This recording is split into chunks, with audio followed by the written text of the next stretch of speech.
Tinggal tak jauh sangat. Tapi first time saya hadir di Bazar Ramadan Taman Sri Bayu Ampang. Itu pun sebab nak melawat kawan saya Abang Belut yang berniaga air barang di situ. Tapi mana tahu dalam 4 hari saya dah datang 2 kali. Seperti mana-mana bazar, sini apa-apa pun ada. Tapi yang saya perasan, kebanyakan peniaga sini nampaknya rupa mereka bukan peniaga baru. Macam peniaga pasar malam.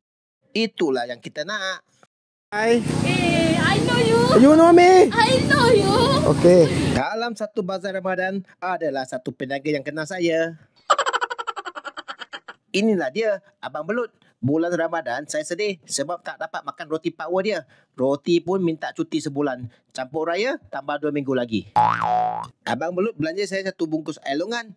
Handsome Abang Belut kan? Okey, masa untuk cuba semua makanan yang saya beli.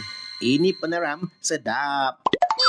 Boleh dikatakan bazar ini harga sangat berpatutan dan kualiti makanan pun bagus. Semua yang saya beli, semuanya sedap. Tapi paling sedap adalah air longan sebab Abang Belut yang belanja.